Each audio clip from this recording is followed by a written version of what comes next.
Planet Earth can look pretty spectacular from the International Space Station's main viewing bay. Let's have a look.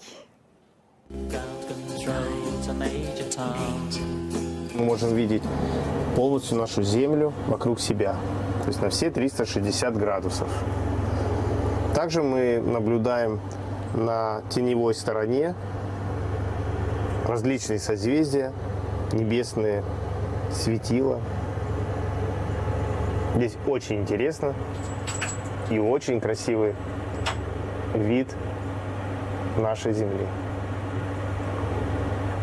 This is the Russian cosmonaut who gave us a guided tour of the International Space Station. He spoke about his daily exercises, and a workout that's pretty easy on Earth can actually become quite a challenge up in space.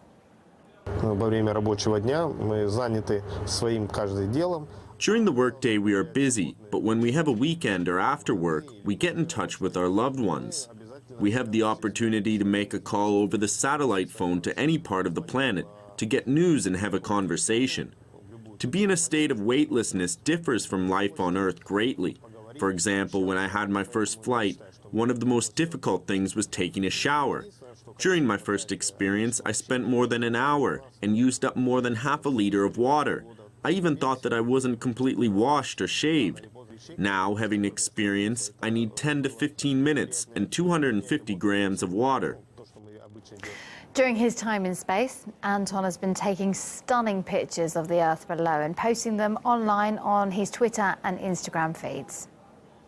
Социальные сети сейчас это... Social networking is the most vast field of communication between people on the planet. And of course I would like to share my photos which I took here in space. There are a lot of people who would like to know about the preparation for astronauts heading to space.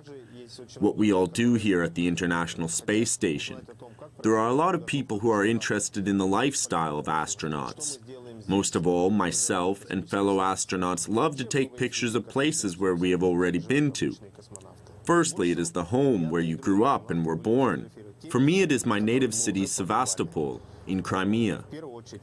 And we try to take pictures and more detailed ones of those places that are more interesting and beautiful from space.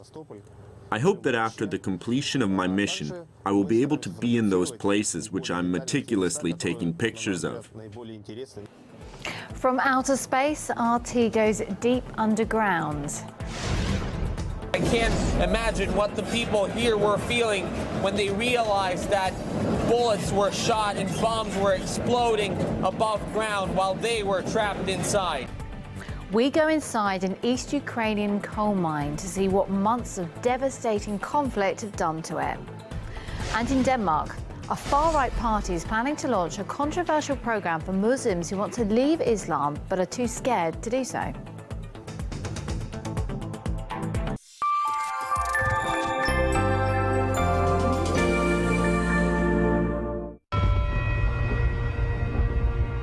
I'm a fighter. I can take a punch. I live. I learn something every day. I strike when I need to strike. I prepare. I've earned everything I have. If I fall, I get back up. I won't be underestimated. I'm Aaron Aid, and I put the boom into boom bust.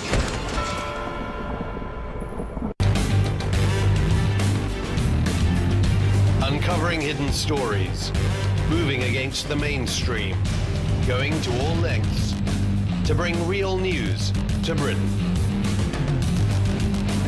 I'm Afshan Ratansi, going underground to bring you the stories that really matter, only on RT.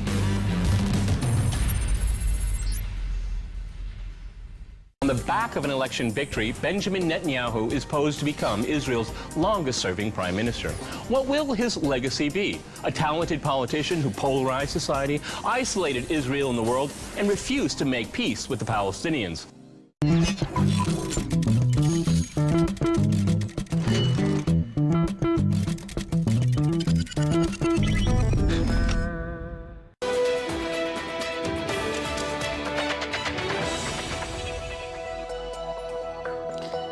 Hello there, welcome back to RT International. It's just gone 12:15 in the afternoon here in Moscow.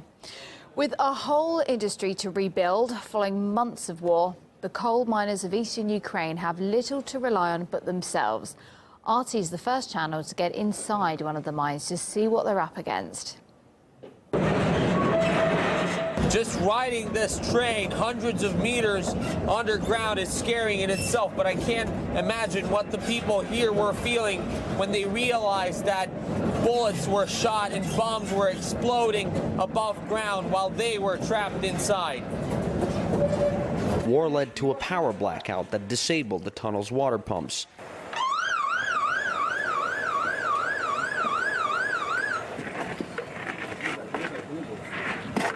Лава восточная, здесь полностью вверх, значит, 150 метров вода поднялась по лаве. Все здесь секции, вот смотри. Вот оно, видите, все это дело мы восстанавливаем. Здесь сегодня бывает. Everything from support arches to ventilation systems became submerged.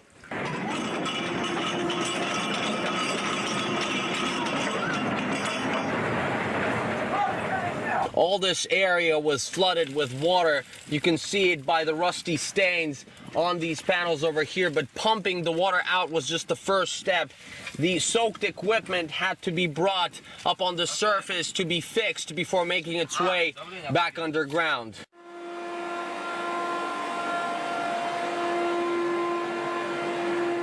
Строим жизнь заново, всю жизнь строили, теперь опять строим. The people can't rely solely on their own efforts. They're waiting for the Minsk peace accord to bring about new contracts and numerous wartime bans to be repealed. Начинается какое-то движение по вагонам железнодорожным, начинается хоть какая-то отгрузка, хотя материалы наши не пропускают еще. Блокада так и не снята. По финансам то же самое, заблокированы все счета, финансовая система не работает. The miners do have confidence in themselves, but rarely in the politicians. Ilya Petrenko, RT, and the self-proclaimed Donetsk Republic. More high-profile figures are appearing in London's investigation into the 2006 killing of the former Russian intelligence officer Alexander Litvinenko. The latest is the head of Russia's Federal Narcotics Agency, and we had the chance to speak to him. Over the first 3 months of 2015, we saw a massive number of allegations and fabricated accusations by London's High Court that were picked up by the global mass media. So what exactly is firing up the mainstream media then? The anti-narcotics chief is accused of involvement in a gangster war, ties with the media and drug smuggling. Where are these headlines coming from then? Well, the blame game was spearheaded by another former Russian intelligence officer at the High Court in London. He accused the Russian official of running a criminal syndicate in the 1990s, which was allegedly involved in a drugs turf war. But RT's Maria Fanoshina found out Viktor Ivanov believes there's a bigger picture to the allegations. Those were some really high-profile allegations. Could you comment on those? It is clear that I cannot be the main target of this attack.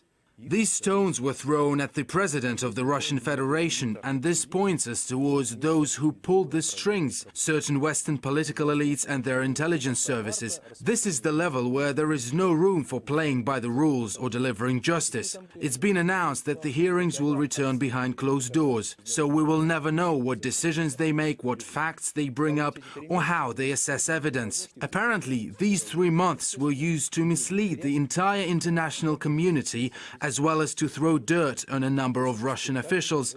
It's as simple as that. It was a spectacle, a farce, a knockabout act. Author and Russia analyst Martin McCauley says that cases like Litvinenko's will always be exploited. It cannot be a coincidence that these allegations are being brought forward now. That's 9 years ago. These have been dredged up, and they are there, I think, to vilify and denigrate him and make him look like a bad guy. It's part of really a campaign, a concerted campaign to vilify those around Putin, Russian government at present, and it reflects very poorly on Anglo-Russian relations. Spy stories, this type of thing, gangster killings, assassinations, that's really sensational. and very, very good for the press and for television. So therefore, these stories